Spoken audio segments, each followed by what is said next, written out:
예. 여러분, 그 바울하고 바나바가 이제 전도 여행을 마치고 이제 예전처럼 다시 안디옥 교회를 돌보고 있잖아요. 예. 그런데 예루살렘에서 온 어떤 사람들이 전혀 들어보지 못한 새로운 가르침을 말합니다. 그래서 당신들이 구원받으려면 할례를 받아야 합니다. 그래서 이 말은 이제 유대인으로 귀화해야 구원받는다, 그 말이에요. 여러분, 예수 믿지 말라는 말 아니죠? 예. 이 사람들도 교회 공동체 안에 속한 사람들이기 때문에 예수 믿는 것은 전제입니다.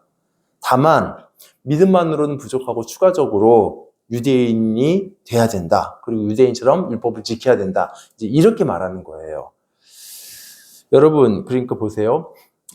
예수 믿는 것만으로 부족하고 유대인이 돼야지 구원받는다. 이 말은 구원이 오직 유대인에게만 있다. 이 말하고 똑같은 말이죠. 유대인이 되어야 구원받는다는 거니까. 근데 여러분, 안디옥 교회 성도들은 거의 대부분이 이방인들입니다. 그러니까 굉장히 충격적인 거예요, 이게. 더구나 지금 이렇게 가르치는 사람들이 누구죠? 복음이 시작되었던 곳, 그러니까 복음의 원조인 예루살렘에서 온 사람들이기 때문에 어떻게 이 사람들 말을 무시하겠어요? 여러분, 예를 들어서 뭐 어떤 사람이 무슨 주장을 하는데 만약에 그 사람이 교회 안에서 정통교단의 어떤 신학교 출신이라고 하면 일단 그 내용을 가볍게 여기긴 어렵잖아요. 더구나 지금 이 사람들이 할례를 받아라 라고 말하는 것이지 예수 믿지 말라 이렇게 말하는 게 아니기 때문에 굉장히 지금 흔들리기가 쉬워요. 더구나 그 초기에 이방인 성도들 중에는 전부는 아니지만 이제 많은 사람들이 유대교에 굉장히 익숙한 사람들입니다. 이 사람들은 이제 경건한 이방인 이렇게 불렀었는데, 그러니까 이 사람들은 회당 모임에도 참석했어요. 그리고 이방인인데 하나님도 섬기고 하나님께 기도도 합니다. 그러니까 예를 들면 로마 백부장 고넬료 같은 사람이에요. 유대인만 아닐 뿐이지 이미 유대교에 익숙하고 여호와 하나님을 부르고 섬기는 사람들이에요. 그런 이방인들. 근데 이런 사람들이 이제 복음을 듣고 예수를 믿게 된 거예요. 근데 이제 이들은 지금 그런데 유대인까지 돼야 되네? 그래야 구원받네? 이 말, 이게 어떻게 들릴까요? 사실 많이 흔들렸을 것 같아요. 어차피 예수 믿지 말라는 말이 아니기 때문에. 그리고 뭐 자기들이 익숙했던 유대교로 바꿀까? 이런 생각이 들겠죠. 근데 여러분, 그렇게 해도 되는 게 아닙니다. 여러분, 우리의 믿음의 기준이 예수 그리스도인데요. 우리 믿음의 기준에서 예수가 빠진다? 이건 당연히 뭐 잘못된 거죠. 그런데 예수 외에 다른 무엇을 추가한다? 이것도 똑같이 잘못된 겁니다. 이건 괜찮은 게 아니에요. 우리가 여기 보면은 예수를 믿는 거 외에 할례와 율법을 요구하는 거. 이게 겉으로 볼 때는 우리가 믿는 신앙과 크게 차이가 없는 것 같아요. 예수 믿지 말라는 게 아니니까. 전혀 다른 모습이 아니죠. 근데 이게 비슷해요. 그런데 달라요. 이런 걸 뭐라고 하죠? 네. 사입이라고 하죠. 사입이. 네, 이제 유사하다 할 때 사자. 그리고 그런데 아닐 비. 그래서 비슷한데 아닌 거. 이걸 사입이라고 하죠. 그래서 본질을 흐리는 비슷한 가짜. 이게 위험하다라는 취지로 사실은 이제 공자가 한 얘기예요. 공자가 한 얘기인데 이제 한국의 기독교에서는 이것을 이제 이단이라고 부릅니다. 그래서 끝이 다르다는 얘기예요. 시작은 비슷한데 다를 이자 끝 안자 해서 끝이 달라요. 그러면은 처음에는 똑같았나? 그게 아니라 처음이니까 티가 안 나는 거죠. 끝이 다르다는 건 사실 처음부터 달랐던 거거든요. 사실 이게 처음부터 모양이 달랐고 전혀 달랐으면 좀 쉽습니다. 어렵지가 않죠. 구분이 되니까. 그런데 사이비가 정말 어렵고 더 치명적인 이유는 본질이 처음부터 다른데 본질은 잘 안 보이기 때문에 잘 모르겠고 또 겉모습은 너무 비슷해요. 그래서 진짜인 것처럼 착각하게 되고 그래서 자칫 거기에 넘어가기가 쉽죠. 여기 보면 예수 외에 율법이나 할례를 요구하는 거. 뭐 율법 할례 말고 다른 걸 요구해도 마찬가지입니다. 이거는 겉으로는 살짝만 달라 보이지만 본질에서는 완전히 다른 겁니다. 복음은요, 플러스 마이너스가 아니에요. 오직 예수로 말미암는 구원입니다. 여기에 플러스 마이너스는 사실 복음의 본질을 잘 몰라서 그렇게 하는 겁니다. 그래서 빼도 문제지만 더하는 것도 거짓이 됩니다. 그래서 구원은 하나님의 은혜예요. 그리고 사실 바울과 바나바는 이것을 직접 목격하고 체험했어요. 왜냐하면 전도여행을 하면서 하나님께서 이방인들에게 동일한 구원을 주시는 것을 봤거든요. 동일한 성령을 주시는 걸 봤고 하나님께서 그것을 실증적으로 역사해 주셨고 선명하게 목격을 했습니다. 물론 이제 구약에서부터 성경을 보면요, 하나님께서는 이스라엘과 언약을 맺으셨습니다. 그리고 하나님은 이스라엘을 구원하셔요. 이건 맞아요. 그런데 누가 이스라엘이냐? 이게 중요하죠. 여러분, 유대인들이 이스라엘이 아니라 교회, 즉 에클레시아가 참된 이스라엘입니다. 로마서에서 그 부분을 좀 길게 설명을 합니다. 사실 교회라고 번역된 에클레시아 뜻이 이스라엘 총회를 의미해요. 그러니까 참된 이스라엘이라는 뜻이에요, 교회가. 그래서 믿음으로 그리스도 안에 들어온 성도들이 참된 이스라엘인데 무슨 혈통적인 유대인의 서클 안으로 들어와야 된다라. 이거는 하나님의 구원 경륜을 이렇게 거꾸로 거슬러 가는 거예요. 근데 오늘날에도 좀 그런 게 있습니다. 여전히 좀 현재 그 팔레스타인에 있는 이스라엘이 마치 약속된 이스라엘인 것처럼 이렇게 해서 뭐 기독교 계통 안에서도 거기가 진짜 하나님의 신부다 뭐 이렇게 얘기를 하는데 그거 굉장히 잘못된 거예요. 그때도 그랬고 지금도 여전히 이런 사람들이 있는데 사실은 교회가 진짜 이스라엘이다. 이것을 이제 성경에서는 계속 얘기하고 있거든요. 뭐 오늘 주제는 아니니까요. 그래서 사실 이제 이 문제가 사도행전 15장에서는 잠깐 나오는 해프닝이잖아요. 그런데 초대교회에서는 이것이 지속적으로 계속 교회를 어지럽히는 큰 이단이 됩니다. 그래서 갈라디아에서는 나중에 아주 바울이 어느 정도로까지 강하게 얘기하냐면 계속 이런 가르침을 향해서 하나님의 저주를 받을 것이다라고 얘기를 해요. 심지어 바울 자신이 이런 가르침을 가르치게 되면 자기 자신도 저주받을 거라고까지 얘기합니다. 그러니까 이단은 구원의 핵심을 오염시키기 때문에 이거를 갖다가 아예 그냥 덮어두자 이렇게 할 부분이 절대 아니에요. 분명하게 이걸 구분이 필요합니다. 간혹 기독교에 대한 오해 중에 왜 기독교인들은 조금만 달라도 뭐 교단이 나눠지고 서로 막 이단 취급하고 이러나 이렇게 오해가 있어요. 그런데 이제 사실 기독교는 뭐 전통이나 또 방식이나 강조점이 다르다고 해서 서로를 절대 배척하지 않습니다. 예를 들어서 뭐 교단마다 뭐 예배 형식이 조금씩 다를 수 있어요. 요즘은 많이 비슷해지지만 과거에는 좀 많이 달랐거든요. 그리고 분위기도 다릅니다. 강조점도 달라요. 그런데 우리 모두는 한 분 그리스도를 믿는 형제들이에요. 교단이 달라도. 우리 교회는 여기 지스트교회는 장로교에 속해 있어요. 그런데 침례교, 무슨 또 성결교, 뭐 예를 들어서 뭐가 있죠? 뭐 감리교. 출석하시는 분들을 다 형제로 여깁니다. 뭐 여기 우리 교회에 나올 거면 다시 세례를 받아야 된다 그런 거 안 해요. 그런데 만약에 구원에 대해서 또는 성경, 하나님에 대해서, 복음에 대해서, 예수에 대해서 본질적으로 다르면 형제가 아니에요. 심지어 같은 장로교 안에 있어도 마찬가지고 심지어 같은 교회 안에 있다 할지라도 이 부분이 본질적으로 다르면 우리는 동일한 믿음으로 여기지 않습니다. 뭐 기독교 밖에서는 우리가 중요하게 여기는 진리, 복음에 별로 관심이 없기 때문에 뭐 이단이 아니냐 이거 가지고 별로 중요하지도 않은 거라고 여기고 마치 내분처럼 생각하지만 그거는 이제 복음의 본질이 무엇인지 잘 모르고 또 이단의 의미가 뭔지를 잘 모르기 때문에 생기는 오해입니다. 그러니까 구원과 생명이 너무 중요한데 이거가 뭐가 안 중요하게 여기니까 이런 오해를 하는 거죠. 여러분, 그러니까 기독교는요, 아무리 교단 달라도 같은 진리를 믿고 있다면 하나님 같은 백성이에요. 우리가 매주 고백하는 사도신경에 그게 있잖아요. 거룩한 공회와 그 부분 있죠?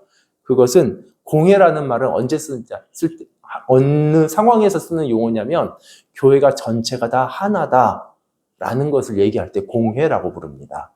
그래서 그것도 뭐 아프리카에 있는 교회, 뭐 한국에 있는 교회 이렇게만 아니라 시대적으로도 저 예전에 있었던 안디옥에 있는 교회, 예루살렘 교회, 앞으로 있을 교회까지 전체를 다 합쳐서 공회라고 불러요.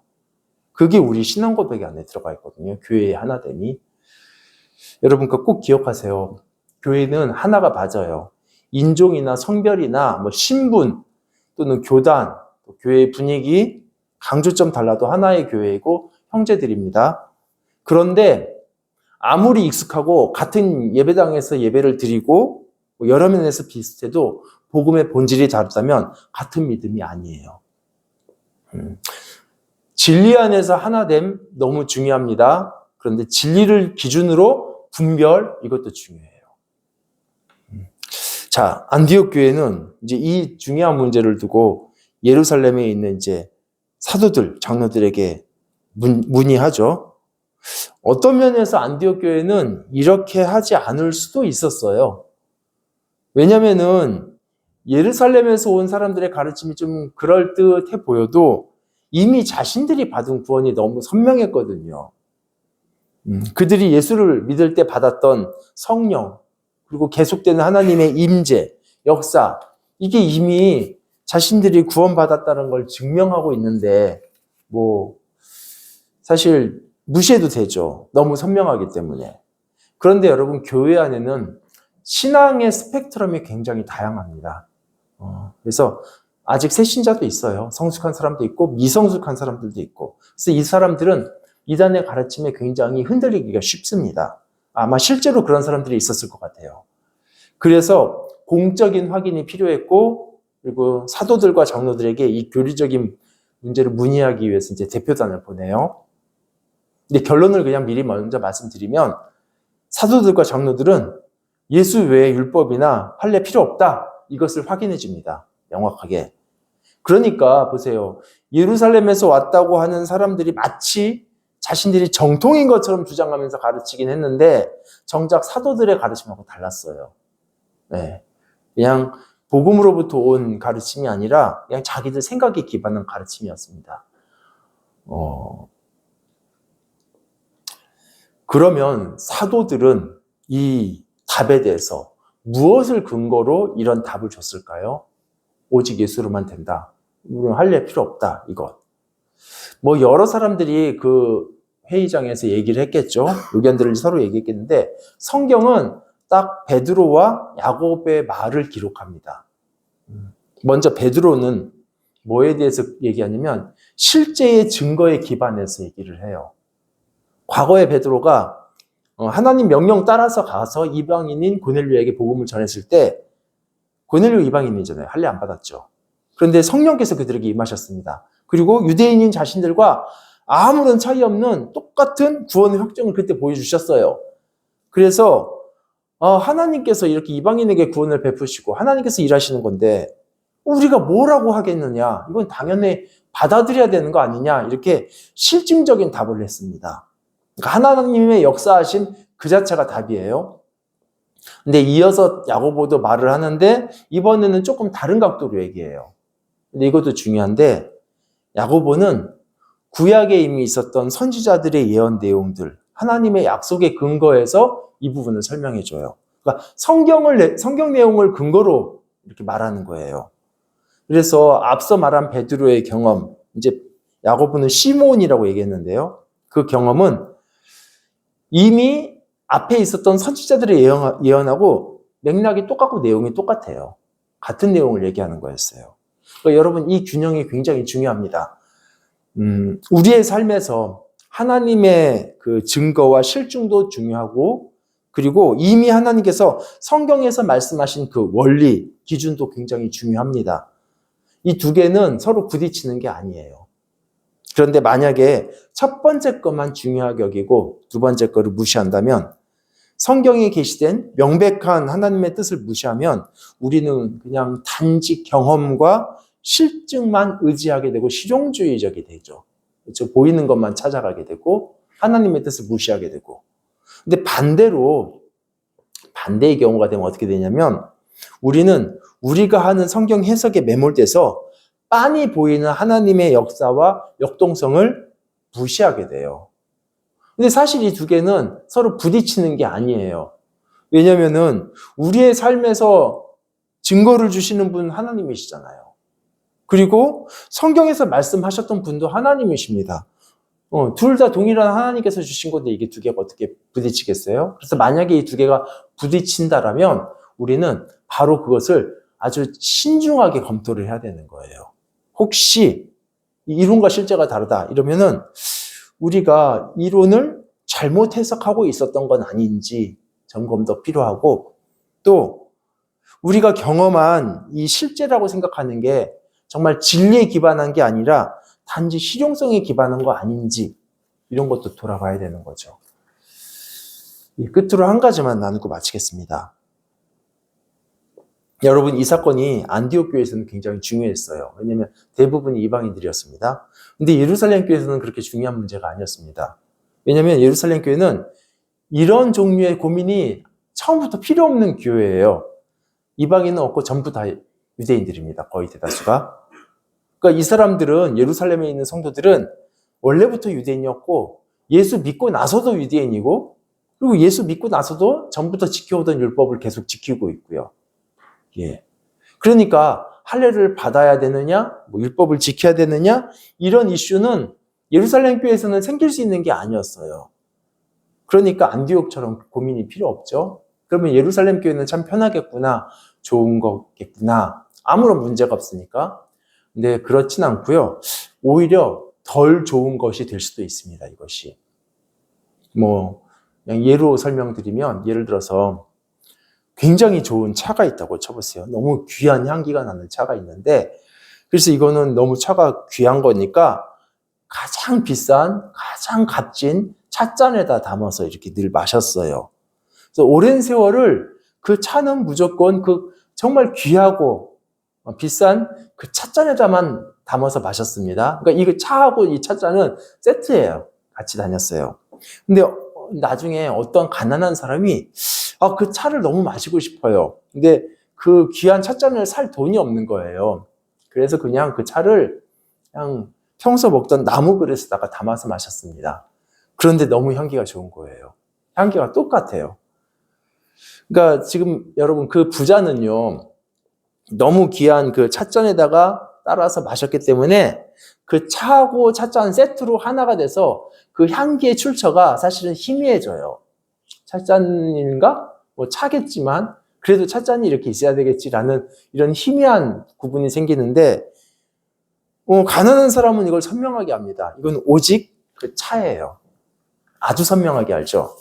그런 면에서 복음이 오직 은혜만이다. 오직 은혜로만 된다. 이 사실을 이방인들이 더 선명하게 깨달을 수 있습니다. 그래서 이 사건은 안디옥뿐 아니라 예루살렘 교회에서도 굉장히 중요한 거죠. 정말 복음의 핵심이 뭐냐를 이렇게 말하고 있는 거기 때문에 자신들이 조상 때부터 소유해왔던 이스라엘이라는 정체성 때문이 아니라 오직 은혜 때문이라는 것을 더 선명하게 깨닫게 됩니다. 그래서 이단이 생기는 건 슬픈 일이 맞아요. 안타까운 일이고 또 많은 사람들이 그것 때문에 넘어지기도 하고. 그런데 교회는 이런 문제가 있을 때마다 오히려 더 복음의 핵심이 무엇인지, 복음의 의미가 무엇인지를 더 깊이 이해하게 됐었어요. 그리고 더 선명하게 이걸 정의하고 분석하게 됩니다. 이게 교회의 역사예요. 그래서 성경 구절에도 있습니다. 이런 이단들이 생길 때마다 우리가 더 진리를 더 선명하게 알게 된다는 것을. 우리 한번 이제 같이 기도할까요?